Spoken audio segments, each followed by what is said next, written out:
Oi, vamos dar sequência à história, à série Fenômenos do Turf com outra égua inglesa. Essa mais famosa, muita gente que estuda pedigree certamente já viu ou ouviu falar, chama-se Pretty Polly. Pretty Polly merece um capítulo especialíssimo na história do turf mundial, porque ela está presente em pedigrees famosos até hoje e vai ficar durante muito tempo. Tem que procurar bastante, mas é um nome imortal na história do turf. Bom, começamos pelo pai da Pretty Polly, foi um cavalo que ganhou algumas corridas aos 2 anos, depois correu dos 3 aos 6 e não ganhou mais nenhuma. Ainda assim foi líder de estatística. Interessante que a mãe do pai da Pretty Polly, o pai da Pretty Polly chama-se Galinulli, a mãe dele é uma égua chamada Morrina, essa égua mereceria um capítulo à parte. Ela estreou aos 3 anos e na primeira campanha, aos 3 anos, correu 24 vezes. 24 vezes em um ano. Aí aos 5 anos ela foi para a reprodução, pariu, voltou a correr, voltou a reproduzir, voltou a correr de novo. Aos 9 anos ela ganhou 20 corridas. E o detalhe é que essas corridas que a avó paterna da Pretty Polly, daqui a pouco eu entro na Pretty Polly, correu, ela ganhou no hipódromo normal, ganhou steeplechase, ou seja, sob obstáculos, ganhou em caça-raposa, ganhou de tudo quanto era jeito. É uma coisa realmente louca. Bom, vamos na Pretty Polly. Pretty Polly estreou ganhando por 40 corpos.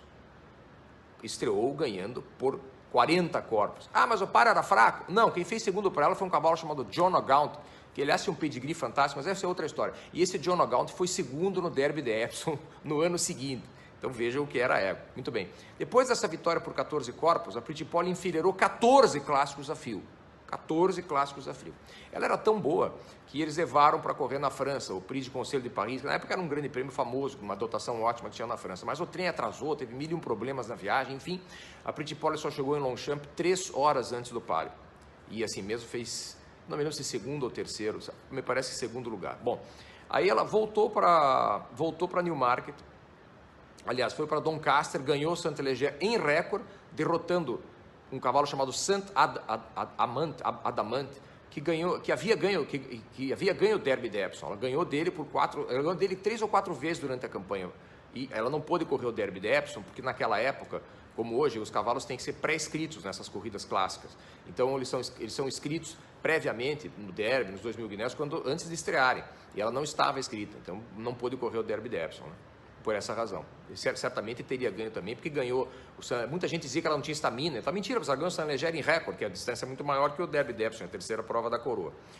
Bom, depois disso, depois dessa vitória espetacular, ela reapareceu correndo no ano seguinte o Coronation Cup. O Coronation Cup é uma corrida que se corre no dia seguinte do Derby de Epsom. Ela já tem 4 para 5 anos. Muito bem, ela correu no dia seguinte, na mesma distância, em 1905. O Cícero ganhou o Derby num dia, digamos, num sábado, e botou 156 segundos no Derby de Epsom, suponhamos no sábado ou na sexta-feira. No dia seguinte correu-se a Coronation Cup e a Pretty Polly ganhou essa corrida e baixou 3 segundos do tempo que o potro tinha ganho o Derby de Epsom no dia anterior. Então vejam que égua fenomenal a Pretty Polly. Essa derrota dela na França certamente se deveu a esses contratempos que ela teve na viagem.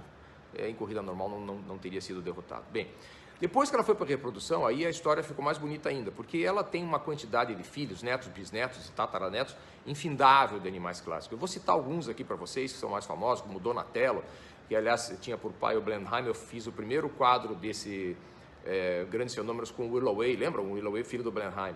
Então eram irmãos.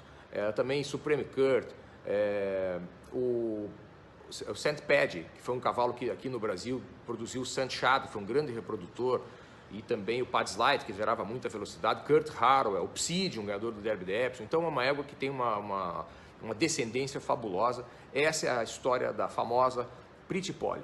Volto daqui a pouco com a terceira delas, lembrando que na primeira que eu fiz, que é Sceptre, falei de uma neta paterna do St. Simon, grande cavalo do século XIX e século XX, St. Simon.